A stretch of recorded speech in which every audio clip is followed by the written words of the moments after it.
como siempre, muy agradecidos con el Señor por el ministerio de la alabanza y también gracias a Dios que se integraron hermanos Pietro y Rubén, ¿verdad? Gracias a Dios por eso ya acá Rubén. Bueno, desde la semana pasada acá en el sonido y también hermano Pietro. Felicidades hermanos, gracias por su servicio al Señor.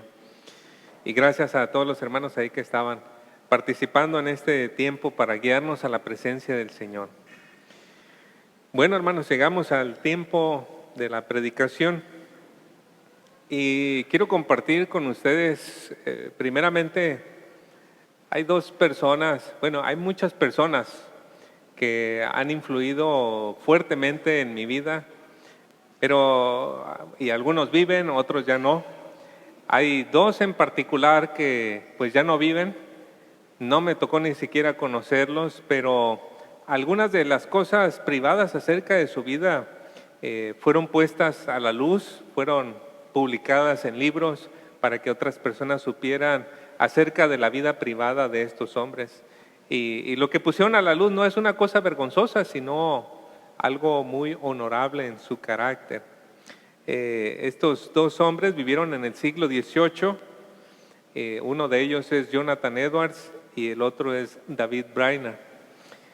Fueron hombres verdaderamente entregados al Señor y desde una edad muy joven, 20, 19 años, 20 y tantos años, tenían resuelto en su mente lo que querían hacer para el servicio del Señor. Quiero leerles algunas de estas cosas que ellos ya estaban comprometidos siendo tan jóvenes a sus 20 años. Jonathan Edwards, por ejemplo, se hizo público más adelante los compromisos que él había tomado en su vida. Hizo 70 compromisos y les voy a leer solamente algunos de ellos. El compromiso número 8 que hizo dice: resuelvo actuar en todos los aspectos, tanto en lo que hablo o hago, como si nadie hubiera sido tan vil como yo, y como si hubiera cometido los mismos pecados, hubiera tenido los mismos defectos o fallas que los demás, y permitiré que el conocimiento de sus errores no promueva nada más que vergüenza en mí, y que solo sea una ocasión para confesar mis pecados propios y miseria ante Dios. Su compromiso 16 dice: resuelvo nunca hablar algo malo de alguien que podría tender a la deshonra en mayor o menor grado, a excepción de hablar solo lo realmente bueno.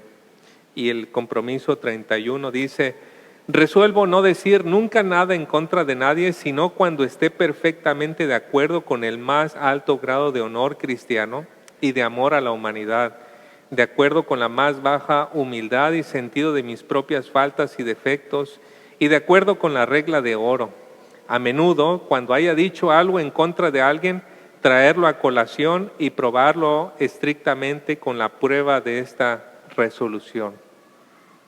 Fueron compromisos que él tomó en privado, pero cuando uno empieza a leerlos, dice: este era un hombre comprometido en la lucha contra el pecado. Era un hombre entregado verdaderamente a seguir una vida de santidad al Señor.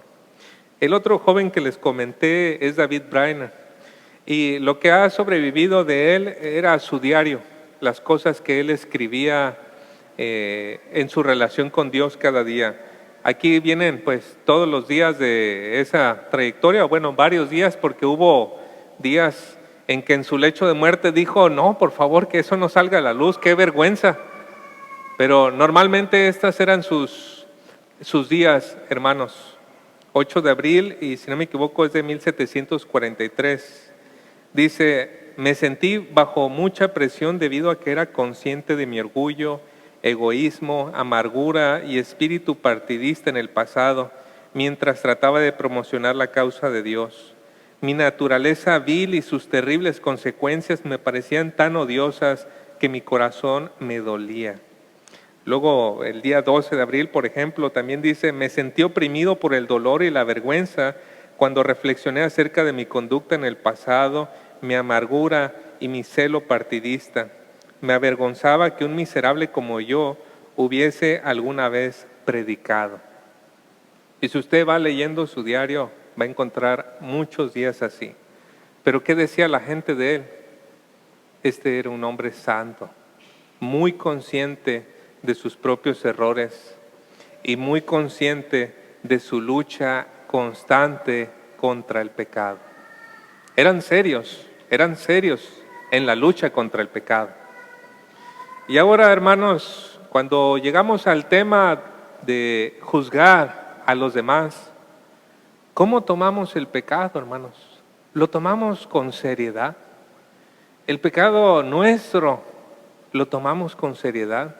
El pecado de otros lo tomamos con seriedad.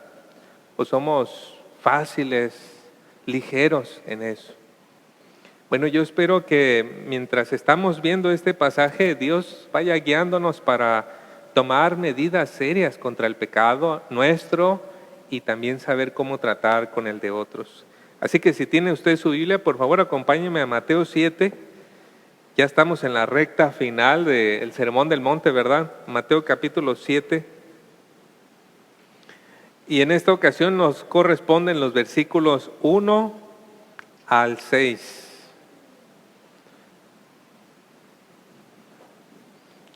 Ya que lo encuentre, quiero pedirle por favor, acompáñame poniéndose de pie y mientras doy lectura me sigue con la vista en el texto bíblico.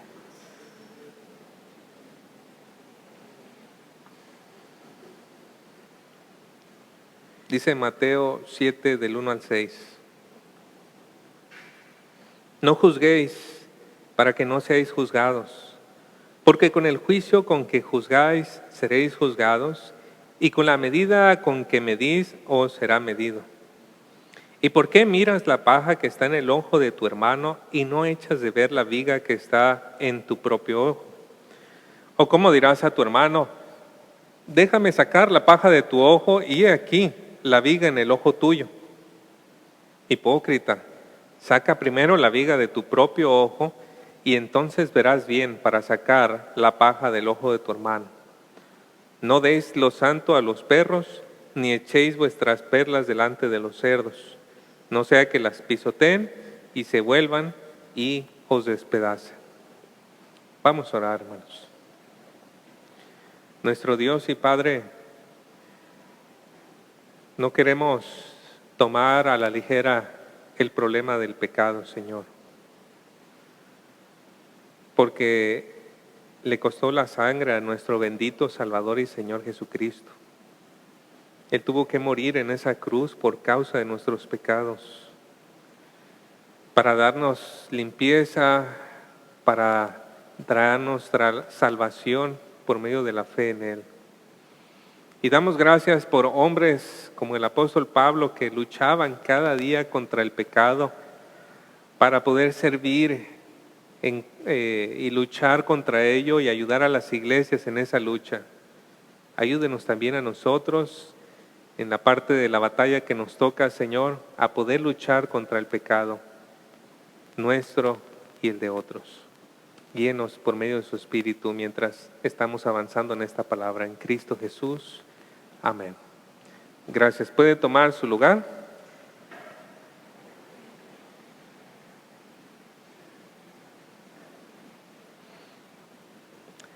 A lo largo del Sermón del Monte, nuestro Señor ha venido enseñando a sus discípulos la clase de vida que deben de tener los ciudadanos del reino de Dios. Y en sus palabras se pueden observar una constante confrontación con las creencias populares de la religión en su tiempo. Así que cualquiera que quería seguir a Jesús sabía algo, iba a nadar en contra de la corriente. Y con lo que nuestro Señor estaba haciendo existía un peligro que existe en cualquier movimiento reformador. Cualquier movimiento que busca reformar algo siempre tiende a tener el problema de el orgullo. ¿Por qué? Porque tú estás esforzándote, haciendo y miras que otros no lo están haciendo y dices, soy mejor que los demás. Y existía ese peligro con el movimiento, con la obra que nuestro Señor estaba haciendo.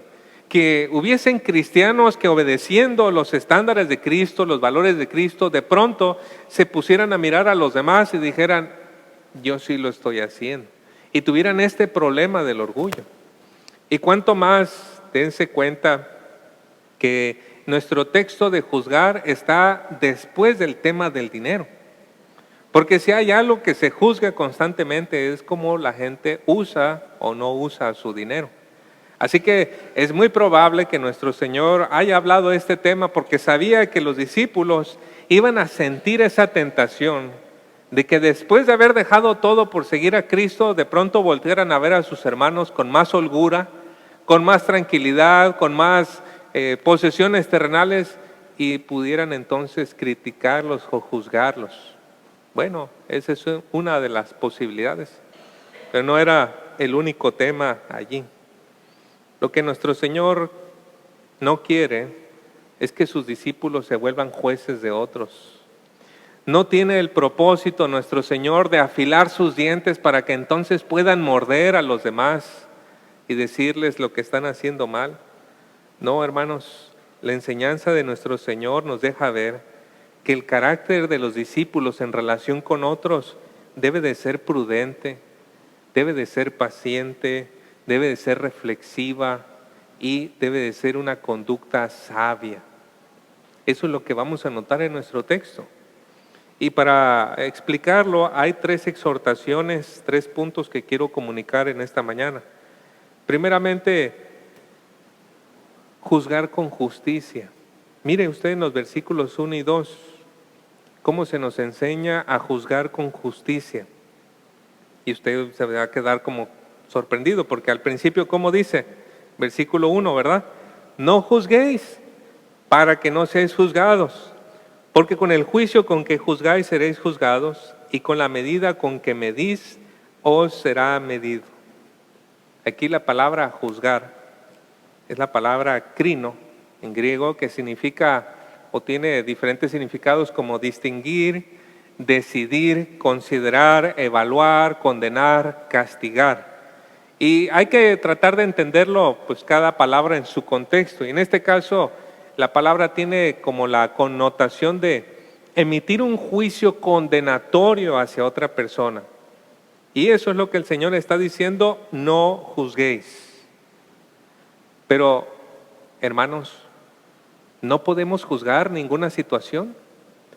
No deberíamos juzgar ninguna cosa mala que se haga. Pues no es lo que nos enseña la Escritura. Y además no es posible. O sea, seamos honestos, ¿quién de nosotros puede quitarle a su mente ese chip de valorar las cosas y juzgarlas? No podemos, es natural, es parte de lo que nosotros podemos hacer como seres humanos. Y además nuestro Señor nos enseñó en que sí debemos y podemos juzgar. En Juan 7:24, ¿cómo dice? No juzguéis por la apariencia, sino juzgad con juicio justo. Así que la exhortación a no juzgar no se nos da como una ley, sino como una exhortación. Aquí quiero resaltar una exhortación en la que se debe aplicar criterio. Además, hermanos, nuestro Señor no quiere que sus discípulos seamos personas criticonas y quejumbrosas. No, hermanos, no debemos de ser caracterizados por ese tipo de carácter. J.C. Ryle en su libro de meditaciones dice acerca de este versículo y me gustó mucho.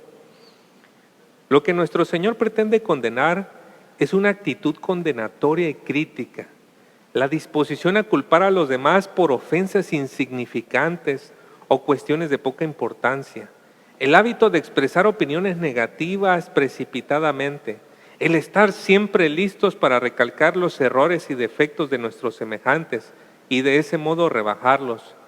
Esto es lo que nuestro Señor prohíbe. Ahora, el versículo 1 nos dice, no juzguéis. ¿Con qué propósito? ¿Para qué? Para que no seáis juzgados, ¿verdad? El propósito es evitar el ser juzgado o propiciar un ambiente de crítica unos con otros. Y esto no es una promesa, hermanos. O sea, no significa que si usted no juzga, nadie lo va a juzgar. No, hermanos, no es una promesa. Pero es una consecuencia regular, ¿no? Si hay muchas personas que están hablando de usted, lo más probable es que usted también sea una persona que critica mucho a la gente. Pero si usted es una persona lenta para criticar, lenta para juzgar, lo más probable es que la gente también va a tener paciencia hacia usted en un malentendido, ¿no es cierto? Es como una cosa general. En el versículo 2, ¿cómo nos dice? Porque con el juicio con que juzgáis seréis juzgados, y con la medida que medís os será medido. Me gustan mucho los dichos de sabiduría en los evangelios. No sé si usted sabía, pero los evangelios están llenos de dichos de Jesús. Hay dichos populares de aquel tiempo. Y aquí tenemos uno de ellos. Con la medida que medís os será medido. Y sabemos que es un dicho porque migra en otros diferentes textos con otro contexto. Y aquí este dicho básicamente nos confronta a calcular bien la manera en que queremos ser tratados. Así como tú mides, te van a medir. Si tú das 1 kilo de arroz, bueno, puedes esperar que cuando tú vayas a comprar tomates, te den 1 kilo de tomates. Pero si tú le vendes 900 gramos, 800 gramos y la otra persona se da cuenta, y cuando tú vayas a comprarle a la otra persona, ¿qué te va a hacer? Te va a echar 900 gramos, 800 gramos. Entonces, ¿cómo quieres ser tratado? Bueno, tienes que pensar cómo vas a tratar a los demás. Hace algún tiempo, un pastor triste, preocupado, me llamó y me dijo, oye, pastor, fíjate que pasó una cosa. Se me fue una familia de la iglesia. ¿Pero cómo? ¿Por qué? Es que hicimos un evento y en el evento que hicimos participaron varias familias de la iglesia y yo me subí al final para agradecer a las familias por nombre. Y empecé a mencionar una familia, otra familia, pero se me olvidó se me olvidó el nombre de esta familia. Y terminando el servicio, se me acercó la familia y me dijo, oye, no nos mencionaste a nosotros, sino nosotros también hicimos una parte del servicio. Sí, hermano, perdóname, es que se me olvidó. No, y ellos sintieron que fue una ofensa mayor. Y dijeron, disculpe, pastor, pero nos vamos a ir de esta iglesia. No nos sentimos apreciados, valorados nuestro trabajo, así que vamos a irnos a otro lugar. Bueno, hermanos, ¿se les hace exagerada la reacción? Sería duro para estas personas que también los trataran de la misma manera, ¿no es cierto? Que de pronto se les olvidara el nombre de su hijo y le dijeran el nombre del otro hijo, y el otro hijo le dijera, ¿sabe qué? Tú no sabes mi nombre y me tuviste y todo eso, me voy de la casa. ¿Qué diríamos, verdad? Bueno, ese es el asunto con el que nos confronta este versículo. Y es que si vamos a juzgar a alguien, tenemos que pensar, hermanos, cómo queremos que se nos juzgue a nosotros. ¿Sabe cómo nos gustaría que se nos juzgue? Nos gustaría que cuando alguien nos vaya a juzgar, por lo menos nos dé el beneficio de la duda, ¿verdad? Quizá no lo hizo. No, le cuentan el chisme a la persona, quizá no lo hizo. Así nos gustaría que nos juzgaran. Nos gustaría que antes de que se nos juzgue por una falta, se considere al lado de esa falta las muchas otras cosas buenas que hemos hecho.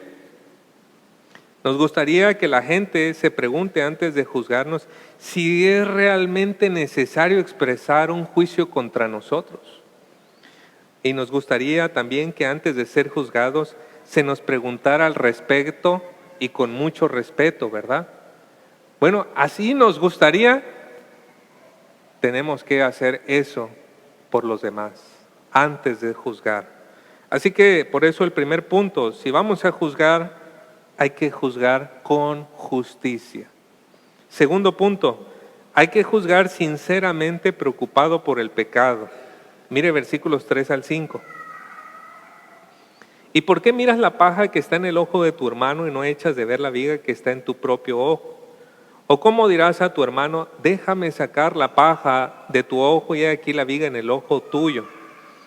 Hipócrita, saca primero la viga de tu propio ojo y entonces verás bien para sacar la paja del ojo de tu hermano. En continuidad con el tema de juzgar, nuestro Señor emplea una metáfora, pero esta vez con una hipérbole. La hipérbole es una exageración, ¿no? La exageración de alguien con un poste en un ojo, una viga allí, ¿verdad? Y las casas en aquel tiempo pues tenían vigas de madera, entonces eran vigas pesadas, ¿no? Ahorita las traves que tienen que hacerse, bueno, las vigas. Y decía, ¿cómo vas a ir a quitarle una pequeña basurita en el ojo a otra persona? Pero tú tienes aquí un poste. No, o sea, es irónico, es gracioso, hay mucho humor. Y la verdad, hermanos, es que hay mucho humor detrás de juzgar a otras personas, porque casi siempre el error que señalamos en otros es el mismo que nosotros tenemos.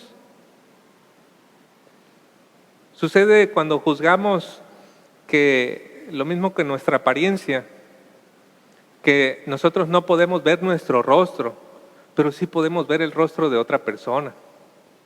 Y podemos entonces notar todos sus desperfectos, pero no nos damos cuenta de los nuestros. Y para vergüenza, a veces ahí estamos con el cilantro en el diente, ¿verdad? Hablando o alguna otra cosa. Y todos logran vernos, nosotros somos los únicos que no. Pero nosotros pensamos, todos los demás están desarreglados. Y allí tenemos algo tan evidente. Un principio que se puede adoptar al juzgar a una persona es repetirse la siguiente frase, hermanos. Si yo puedo notar el pecado o error en otro, muy probablemente es porque yo lo hago peor. Es muy probable que eso suceda.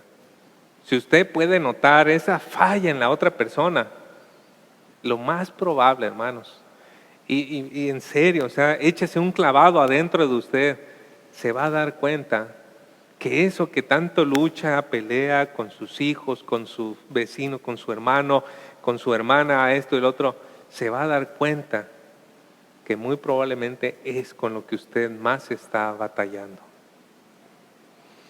Si usted es una persona realmente interesada en ayudar a otro con su pecado, con su falla, tómese el tiempo para lidiar con sus pecados personales. No queremos que al rato el Señor nos llame hipócritas, ¿verdad? Y cuando usted toma suficiente tiempo para batallar contra sus propios pecados, se va a dar cuenta que le va a quedar bien poquito tiempo para criticar a otros. Porque son tantos y tan abundantes, y yo no le conozco, pero me conozco a mí, tantos y tan abundantes que va a decir, ¿por dónde comienzo?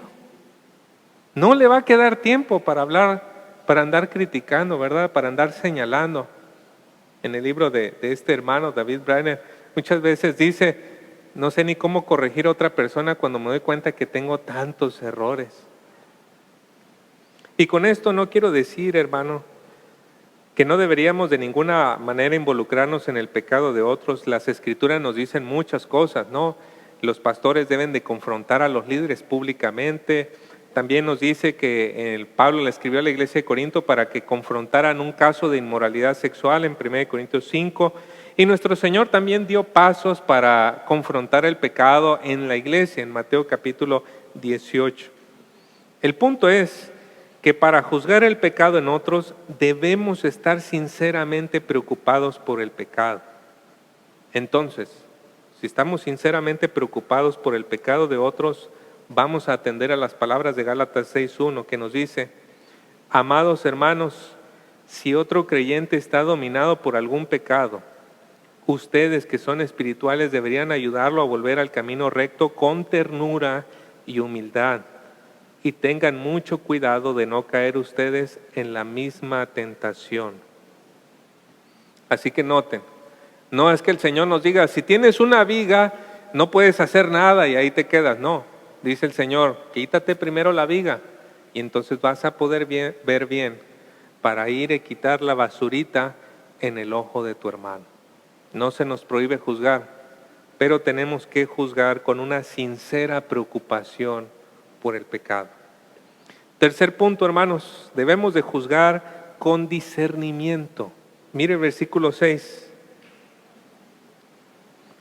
No deis lo santo a los perros, ni echéis vuestras perlas delante de los cerdos, no sea que las pisoteen y se vuelvan y os despedacen. Evidentemente este versículo no lo podemos entender literalmente, ¿no? No está hablando aquí de echar verdaderamente cosas santas y perlas a los cerdos ni a los perros.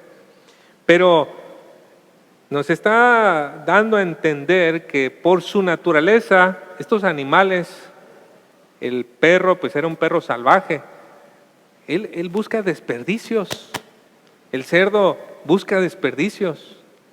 Y será un error para nosotros entregarles algo que no va a ser lo que ellos quieren, ni que ellos necesitan, ni que ellos buscan. Las perlas son tan bonitas. Dice, no las arrojes, ellos no la van a apreciar. ¿Qué significa eso? Bueno, hermanos, a mí me ha parecido muy difícil tratar de entender ese versículo, pero sí sé cómo se tiene que aplicar. Y les voy a dar unos consejos en base a esas aplicaciones. Primeramente, no te precipites a decirle a todos lo que está mal. No te precipites a decirle a todos lo que está mal. De donde también tengo esta idea, en Eclesiastés 7:16 nos dice, no seas demasiado justo, ni seas sabio en exceso, ¿por qué has de destruirte? Si alguien llega al trabajo y empieza a decir todo lo que está mal en la empresa, ¿qué va a suceder con él al día siguiente? Gracias. Muchas gracias por toda su sabiduría, por todo lo que usted sabe. Gracias. ¿No? Con tiempo tal vez puede señalar alguna cosa, participar en ayudar en esto y lo otro. Pero si crees saberlo todo y que está bien y que está correcto y que esto y lo otro, bueno, hay un problema allí. Y nos dice esta parte, no te precipites a decirle a todos lo que está mal. Segundo, forma práctica de aplicar el versículo 6, no te molestes en corregir a alguien que se burla de Dios. Proverbios 9, del 7 al 9 nos dice, el que corrige al escarnecedor atrae sobre sí deshonra y el que reprende al impío recibe insultos.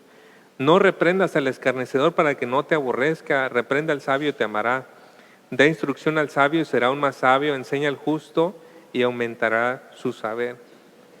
Hermanos, si alguien se está burlando de Dios, usted ni siquiera abra la Biblia, no se moleste. No lo quiera reprender allí, no es sabio. No es sabio, se va a burlar de usted, se va a burlar de Dios. No significa eso que usted no pueda abrir la Biblia con nadie, no. Pero si alguien empieza con eso en el trabajo, alguna amistad y quiere andar contando chistes acerca de Dios y de Cristo, no se meta en eso. No eche las perlas delante de los cerdos, ¿no? Y no es que les diga por la persona, pero digo, es la idea detrás de esa expresión.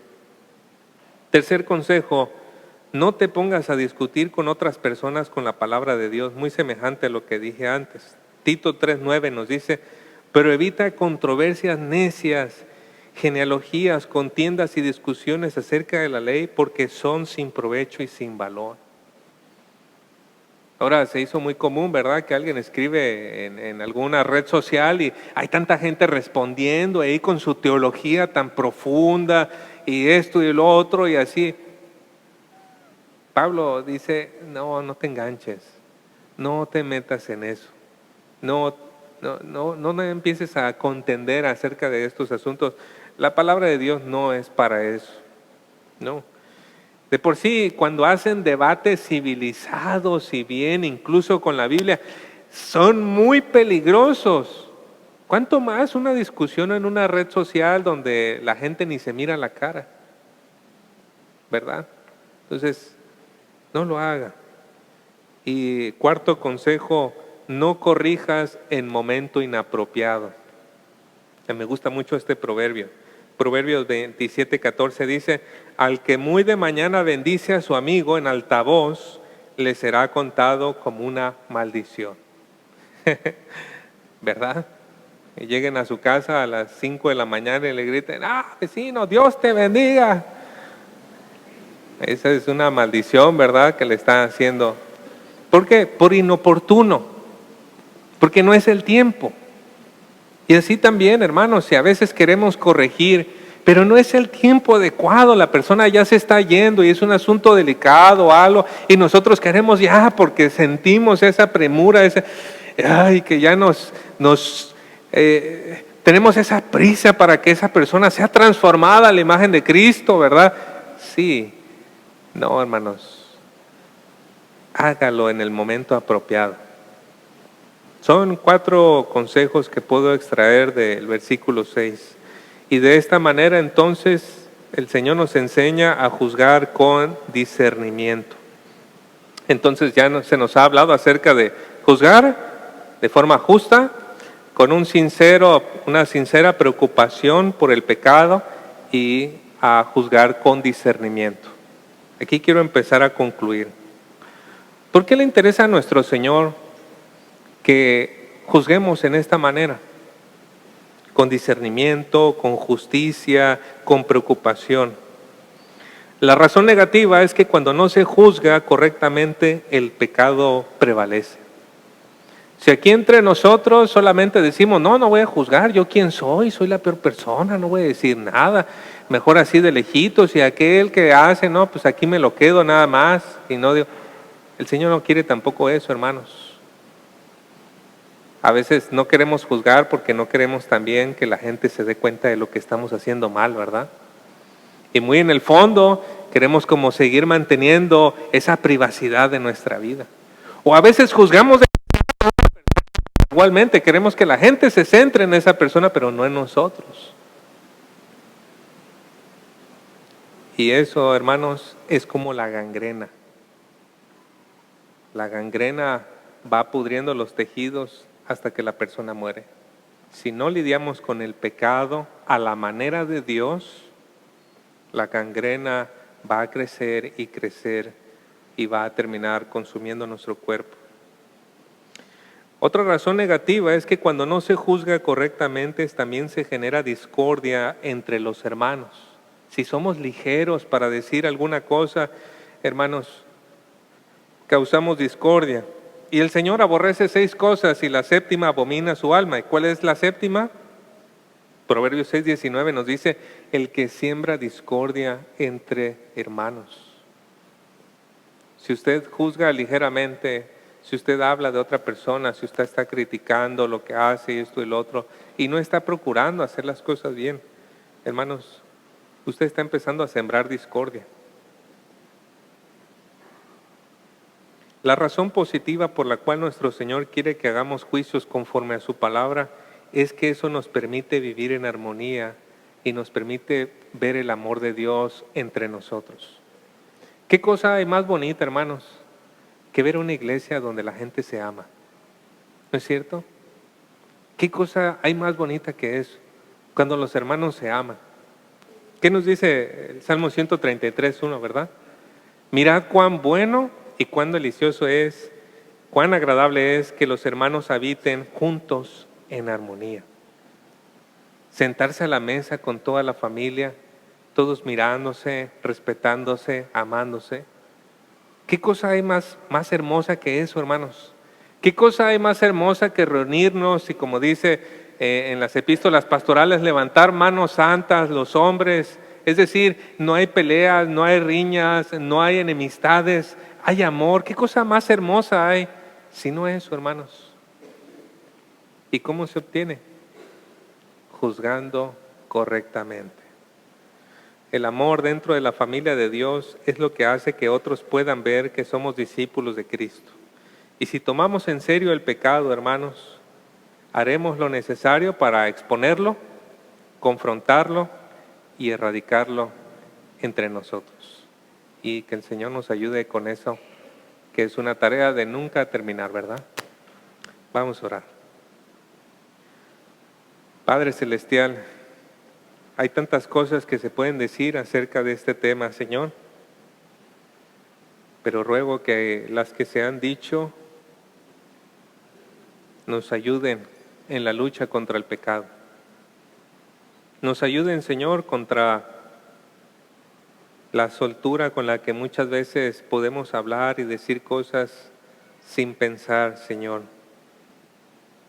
Por favor, ayúdenos para que este mundo pueda ver el amor de Cristo, pueda ver un corazón transformado, para que seamos luz y que la gente conozca que Dios transforma los corazones.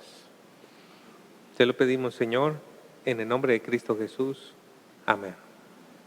El Señor les bendiga.